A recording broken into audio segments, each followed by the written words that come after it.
Market Mantra. Market Mantra. Market Mantra. Market Mantra. Market Mantra.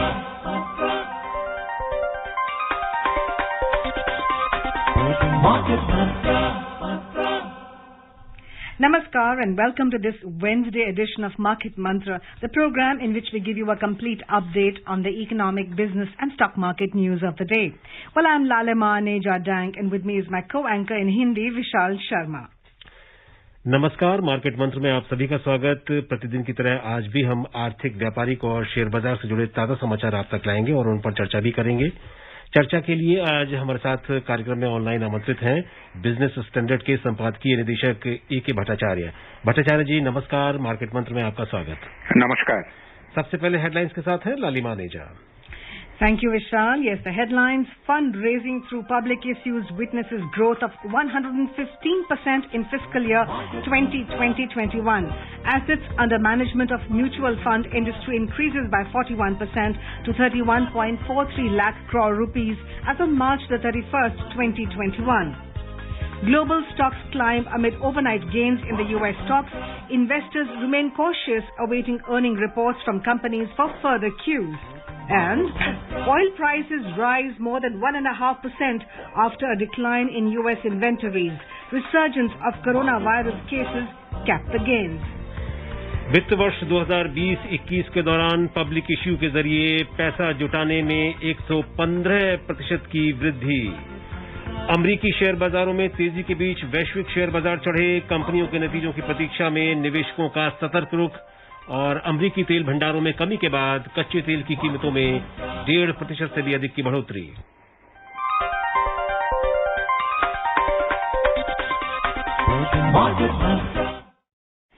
Despite the uncertainty prevailing in the financial year 2020-21 owing to the COVID-19 pandemic, fundraising was better than that in the previous fiscal year for both public issues and rights issues. According to Finance Ministry press release, during 2020-21 fiscal, around 46,030 crore rupees has been raised through public issues, witnessing a growth of 115%. On the other side, with an increase of 15%, 64,059 crore was raised through the rights issue. As per the release, number of issues in the corporate bond market also increased by 10% in the 2020-21 fiscal. It said around 2,003 issues of corporate bonds for around 7,82,427 crore rupees happened during the reported fiscal year. Similarly, the number of unique investors across mutual fund schemes also increased by 10% in the 2020-21 fiscal. The number of unique investors across mutual fund schemes increased to 2.28 crore as on March 31st, 2021. It said assets under management of mutual fund industry increased by 41% to 31.43 lakh crore rupees as on March the 31st, 2021. Mr. Bhattacharya, welcome to the program. Thank you. As we read this news, this sounds pretty good for an economy after COVID or going through the COVID. The fact that the fundraising was better this year than that in the previous fiscal year for both public issues and rights issues. How do you explain that? Well, 115% increase is indeed a good indicator that the stock market was pretty active in terms of helping companies raise resources of that order. 115% is a figure that is a base in 2019-20, which was a bad year for the stock markets. In a sense that if you look at the stock market from the lows of March end, and so therefore this period pertains to April 2020 to March 2021. Now in this period, the stock market saw a growth. The Sensex growth was around 68% and the Nifty 50 growth was around 71%. Now this was a growth that was not seen till in the last almost 10 years. The last similar kind of growth was seen in 2009 and 10. So therefore, the stock market had seen a huge rally. So in the first half of that year, you would see that the companies realized as the economy was coming out of the lockdown that this is a good time to tap into the stock market at a low valuation and raise equity at a relatively cheaper price.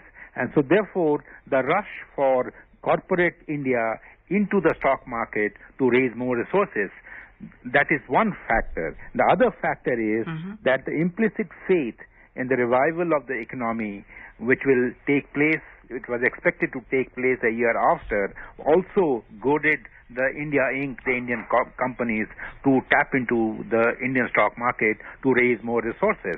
So therefore, a combination of factors. One was the fact that the stock market had reached a very low level. The Sensex had gone down to as low a level as 25,000, and from there it rose to the current level of 49,000 or so.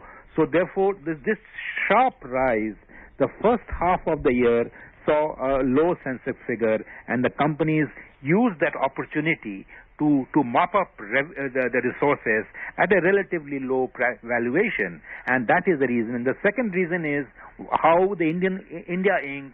saw this as an opportunity as well as an indication that the economy will bounce back, and therefore this is a good time to prepare with new investments and new projects so that you can take advantage when the economy bounces back. That probably should happen, and right now there is a surge, so therefore there will be a delay. But after this surge is taken care of, I would imagine the economy should resume its earlier trajectory.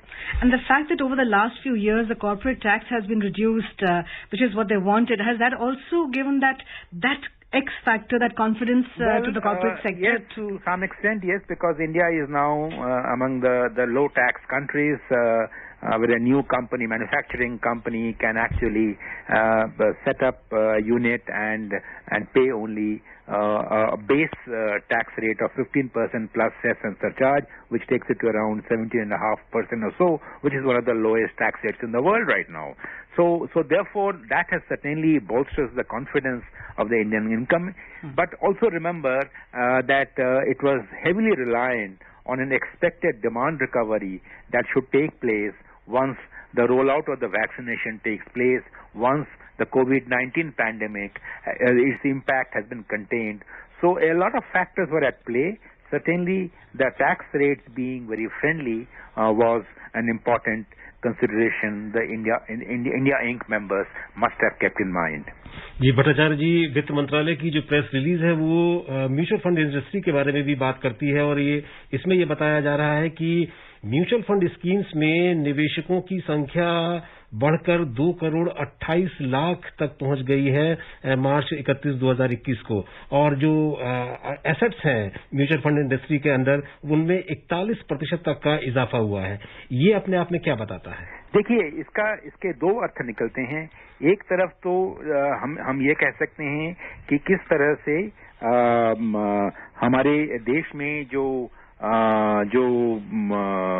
आपके जो mutual fund के जो निवेशक जो हैं उनकी जो interest है स्टॉक मार्केट में वो बढ़ गई है, क्योंकि अगर आप 2.28 करोड़ की जो एक म्यूचुअल फंड स्कीम से बड़ी है यूनिक इन्वेस्टर, तो मैं समझता हूं कि जो म्यूचुअल फंड में से जो इन्वेस्ट करते हैं उनकी रुचि बड़ी है, क्योंकि उन्होंने देखा कि स्टॉक मार्केट में जो रिटर्न्स जो आ रहे हैं, जैसे मैंने अभी बताया कि अगर रिटर्न एक साल में अगर मार्च से मार्च को आप देखें तो रिटर्न करीबन 68 से 71% की रिटर्न, अगर बेंचमार्क इंडेक्स की जो रिटर्न जो है वो आई है, और स्मॉल और मिड कैप इंडेक्स में ये रिटर्न और भी ज्यादा आई है।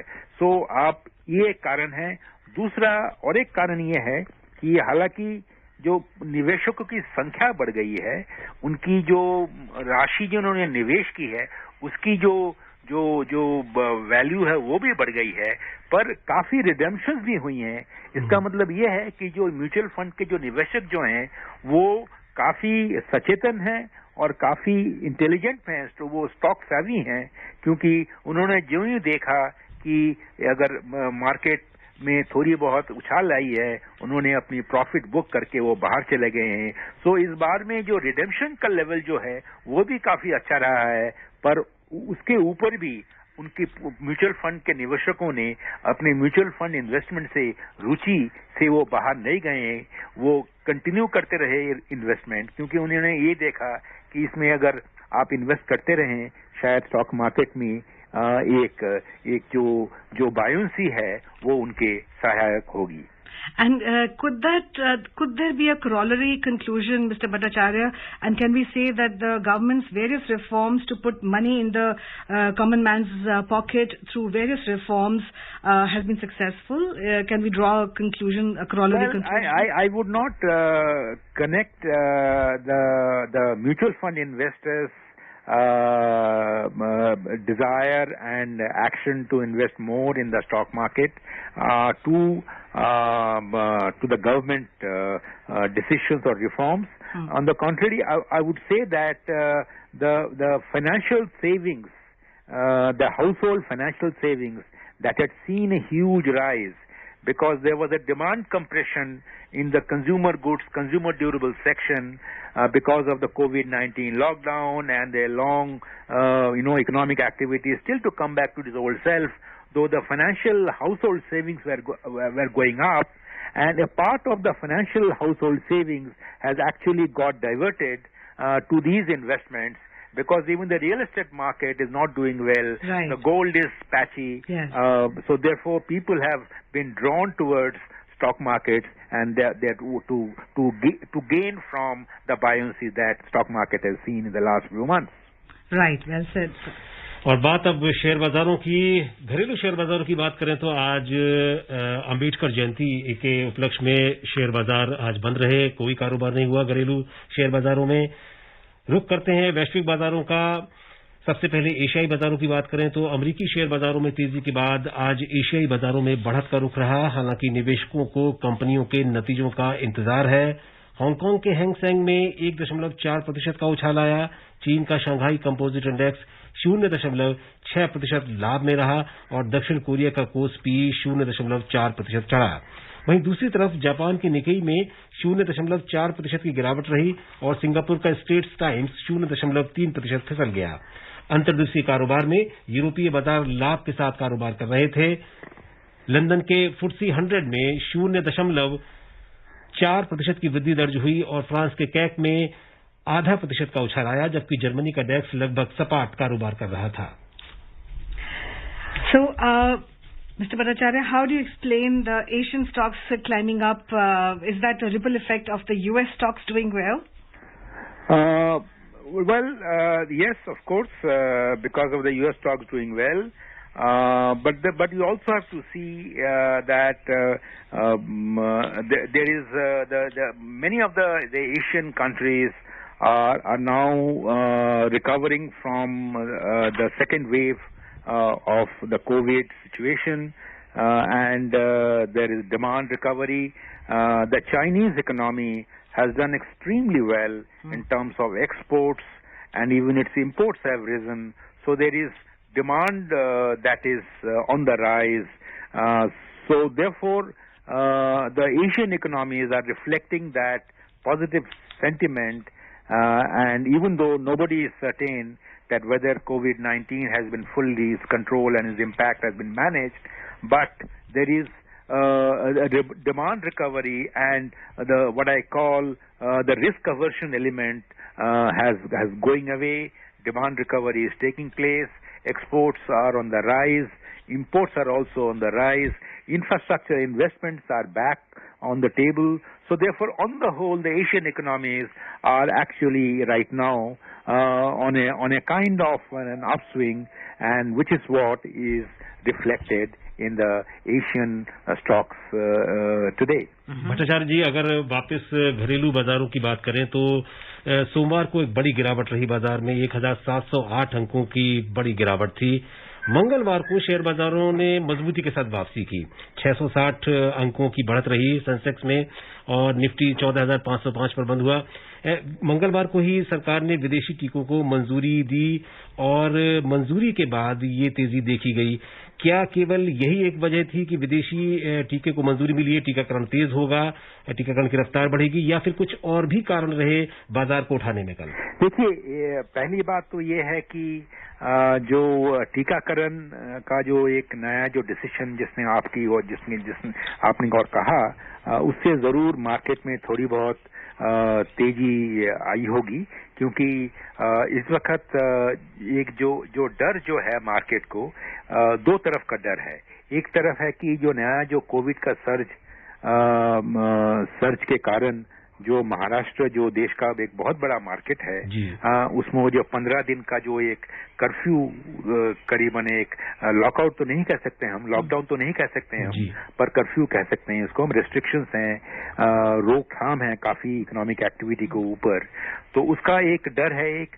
और दूसरा डर ये है कि वैक्सीन का जो एक डर है कि किस तरह से ये उसके अभाव में कोई वैक्सीनेशन प्रोग्राम में बाधा न आए।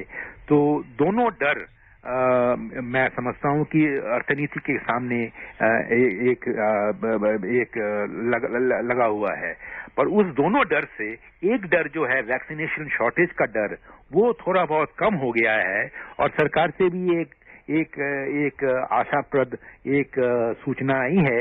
उन्होंने कहा कि ये जो टीका जो है, टीका की कोई अभाव नहीं है, टीका की कोई कमी नहीं है, ये प्लानिंग में कोई गलती हो सकती है। और कई प्रदेशों में टीका का जो वेस्टेज भी हो रहा है उसके ऊपर भी इशारा किया गया है। तो मैं समझता हूं कि ये वैक्सीनेशन का में और जो ये डिसीजन लिए गए हैं सरकार की ओर से, जो स्पष्टीकरण किया गया है, उससे मैं समझता हूं कि मार्केट में थोड़ी बहुत जो एक निराशा की मार्केट में थोड़ी बहुत आशा की एक चिंगारी हम कह सकते हैं हमने देखा है। तो इसीलिए मैं समझता हूं कि जो मार्केट में जो आपने जो उछाल की बात की है, उसलिए वो उछाल आया है। कल जब मार्केट दोबारा खुलेंगे तो आप क्या इम्पोर्टेंट महत्वपूर्ण डोमेस्टिक ट्रिगर्स देखते हैं बाजार को आगे ले जाने में? देखिए, मैं समझता हूं कि जो तिमाही कंपनियों की रिजल्ट जो आई हैं, वो एक बहुत बड़ा एक इंडिकेटर रहेगा। जैसा इन्फोसिस का रिजल्ट आज आया है, और इन्फोसिस के रिजल्ट में अगर क्वार्टर ऑन क्वार्टर की अब देखें तो उसमें एक प्राइसिंग प्रेशर का एक डर उसमें एक निहित है, क्योंकि उनकी जो क्वार्टर ऑन क्वार्टर की जो प्रॉफिटेबिलिटी है, उसमें थोड़ी बहुत घटा है, वो 2% की घटा है। हालांकि उनका जो टॉप लाइन जो है वो बड़ा है क्वार्टर ऑन क्वार्टर। तो इसका मतलब वो एक प्राइसिंग प्रेशर में दबे हुए हैं। और मैं समझता हूं कि अगले कल परसों और नरसों आप और सारे कंपनियों के रिजल्ट्स आएंगी, तो स्टॉक मार्केट की जो निगाहें जो ये कॉर्पोरेट रिजल्ट्स की जो चौथी तिमाही की जो नंबर जो हैं उसके ऊपर टिकी रहेंगी। और उसी के ऊपर काफी ये कोविड के बाद यही एक ऐसा एक नंबर होगा जो स्टॉक मार्केट के पथ अगली दिशा निर्णय करने में सहायक होगी। जी, well, you mentioned Infosys. Our next report is on Infosys. Well, Infosys today reported 17.47% year-on-year growth with net profit of 5,076 crore rupees for the fourth and last quarter of financial year 2020-21 as compared to 4,321 crore rupees posted in the same period last fiscal. The company in its reports, however, said that profit dipped by 2.32% from 5,197 crore rupees logged in the third quarter of the 2020-21 fiscal. This is exactly what you were explaining, Mr. Bhattacharya, right? Yeah, the Infosys is a bellwether stock. It is going to have an impact on the stock markets tomorrow. And what Infosys has shown is that even though its annual overall turnover has gone over a 1 lakh crore figure, and its year-on-year growth is over 17% growth, But if you look at quarter-on-quarter level growth, and that is what normally technology companies are measured by, instead of a year-on-year growth, we normally look at, for a technology company, look at a quarter-on-quarter growth. And by that yardstick, what I do find is that their top line has grown quarter-on-quarter, but their bottom line has dipped on quarter-on-quarter. That means that the overall message is the company has been under some sort of a pricing pressure, and that does not indicate a very good tidings for the coming quarters. So the stock market will be sharply focused not just on Infosys results, but the results of many other companies that will be out in the next coming days. Right. Mr. Bhattacharya, coming back to again the larger picture, macroeconomics, is it a catch-22 situation for the RBI to maintain an accommodative stance on the one hand and to keep inflation in check on the other? It's a difficult call to take, Reserve Bank of India, we have to accept and understand also that it's a body that has to keep a close eye on the inflation line, because it has the inflation targeting mandate which it has to carry out under law of the Indian Parliament. So that is its one goal, and the other goal is to make sure that growth is also not suffer. The growth does not suffer. So on the one hand, inflation has to be kept under control within the target. Please remember, inflation is already above 5%. It is coming almost touching the 6%. The top, the tolerance band. So therefore, and at the same time, growth. The growth triggers will have to be maintained, and if necessary, interest rates will have to be lowered. So what the Reserve Bank of India has done is that instead of trying to kickstart the economy by lowering the interest rate, it has focused more on moderating the bond market, so that the government's huge borrowing in the current year, it does not adversely impact the bond yields, so that the government's borrowing program goes on smoothly without needlessly spiking or raising the interest rates in the market, so that the corporate sector does not get unduly affected by finding that the money in the market is become costlier, so that the growth potential of those companies are not adversely affected. So it is a tightrope walk for RBI, and right now it has just moved. Its stance. It has retained its stance as accommodative, but it has technically suggested that it will not look at which time of the year, which period of the year it will change its stance, but it has now linked its change of stance to specific conditions in the economy. If growth suffers, then it will step in, but if growth does not suffer, it may not step in. So earlier it used to say that by next year I will look at my stance again, but now it has said if growth changes, then I will look into my stance. So that is the subtle change the RBI has done. As you said, that it is a tightrope walk. It has to wear many hats. It has to make sure the bond market remains moderate, so that the government borrowing can take place without any hiccups. So all those things the RBI has to keep in mind. And so far, in my view, RBI has managed the situation, very difficult situation, without unduly disturbing the market or the many stakeholders it has to take care of. Bhattacharya जी, यहाँ बात growth की हो रही है, और जो corona संक्रमण की जो दूसरी लहर की बात चल रही है इस समय देश में जो चल रहा है, जो सेकंड वेव है, विकास दर पर आप क्या कोई प्रतिकूल प्रभाव देख पा रहे हैं इसका? मौजूदा हालात में जो कोरोना से सबसे अधिक प्रभावित राज्य हैं, उन चाहे वो महाराष्ट्र हो, गुजरात हो, पंजाब, दिल्ली, इनमें प्रमुख हैं, इनका जो है देश के औद्योगिक उत्पादन और जीडीपी में 30% से भी अधिक की हिस्सेदारी है। तो क्या कोई प्रतिकूल प्रभाव आपको लग रहा है कि आने वाले वक्त में ये जो सेकंड वेव है इसका दिख सकता है? देखिए, प्रतिकूल प्रभाव तो जो इंडस्ट्रीज जो कंज्यूमर फेसिंग एक्सपीरियंस के इंडस्ट्रीज जो हैं, जैसे टूरिज्म हुआ, हॉस्पिटैलिटी हुआ, और जहाँ पे जो ह्यूमन कांटेक्ट के इंडस्ट्रीज जो हैं, जैसे मैंने कहा टूरिज्म, हॉस्पिटैलिटी, एयरप्लेन में जाना, आपका एविएशन सेक्टर, ट्रेन में सफर करना, ट्रांसपोर्टेशन इंडस्ट्री, ये सारे इंडस्ट्रीज में जरूर एक प्रतिकूल प्रभाव आएगा।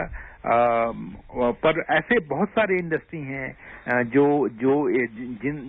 जिनको उतना ज्यादा प्रभाव नहीं आएगा, जैसे टेक्नोलॉजी सेक्टर जो हुआ, या मैन्युफैक्चरिंग सेक्टर जो हुआ, फार्मास्यूटिकल सेक्टर जो हुआ। तो मैं ये समझता हूँ कि ये 2-3 ऐसे सेक्टर होंगे जिनके ऊपर प्रतिकूल प्रभाव जरूर पड़ेगा, और उससे हमारी जो ग्रोथ की जो अर्लियर फोरकास्ट थी उसमें थोड़ा बहुत एक रीएस्टिमेशन करना पड़ेगा। नोमुरा ने एक तो ऑलरेडी उन्होंने पहले 11.5% वृद्धि का दर का ऐलान किया था, वो कह रहे हैं कि 10-10.5% का ग्रोथ आ सकता है। अभी भी जो एस्टिमेट जो आ रही हैं काफी पॉजिटिव हैं, पर जरूर कोविड का सेकंड वेव का जो प्रभाव पड़ेगा उसमें कोई दो राय नहीं है. Yes, and we also hope that the monsoon prediction that it's going to be normal also will absorb some kind of a disruption which is likely to occur due to the COVID. Have some positive impact. Yes. Moving on to the U.S. markets, the S&P 500 closed at another record high yesterday, and the Nasdaq Composite Index jumped more than 1% as investors shook off concerns about the halt in Johnson & Johnson's COVID-19 vaccine rollout and strong U.S. inflation. The U.S. data showed the consumer price index in March rose by the most in more than 8.5 years. On the other hand, Johnson & Johnson's shares hit a one-month low before recovering some of its losses as calls for pausing the use of its COVID-19 vaccine after 6 women developed rare blood clots dealt a fresh setback to efforts to tackle the pandemic. The S&P 500 gained 0.3% and the Nasdaq Composite Index surged 1.1%, while the Dow Jones Industrial Average fell 0.2%. Oil prices today rose more than 1.5% after industry data showed U.S. inventories declined more than expected and OPEC raised its outlook for oil demand. Gains were capped by worries about the coronavirus and by rising supplies. Crude prices rose on strong Chinese import data, but the rally was capped by concerns that pauses on the Johnson & Johnson vaccine could delay economic recovery and limit oil demand growth. In intraday trade, Brent crude prices were trading around $64.80 per barrel, while WTI crude prices were around $61.20 per barrel. Mr. Bhattacharya, quick comment on the oil. Do we expect the demand to go down because of some lockdowns here and there? I think there will be a marginal impact on oil consumption in the country because of the COVID. So therefore, globally also, the prices will remain range bound, and I don't see any huge shock to the oil market in the coming months in terms of its prices. और आखिर में बात gold की कर लेते हैं. अंतर्राष्ट्रीय सराफा बाजार में आज सोने और चांदी की कीमतों में मामूली गिरावट रही. समाचार लिखे जाने तक न्यूयॉर्क मर्केंटाइल एक्सचेंज में सोना $1,745 प्रति औंस पर था, जबकि चांदी $25.40 प्रति औंस पर कारोबार कर रही थी. A.K. भट्टाचार्य जी, आप कार्यक्रम में शामिल हुए और इतनी उपयोगी चर्चा की, इसके लिए आपका बहुत बहुत धन्यवाद. नमस्कार. And now before we close, a reminder of the headlines. Fundraising through public issues witnesses growth of 115% in fiscal year 2020-21. Assets under management of mutual fund industry increases by 41% to 31.43 lakh crore rupees as on March the 31st, 2021. Global stocks climb amid overnight gains in U.S. stocks. Investors remain cautious awaiting earning reports from companies for further cues. And oil prices rise more than 1.5% after a decline in the U.S. inventories. Resurgence of coronavirus cases capped the gains. And that's all we have for you in this edition of Market Mantra. This is myself, Lalema Aneja Dang, and my co-anchor Vishal Sharma signing off. Namaskar. Namaskar.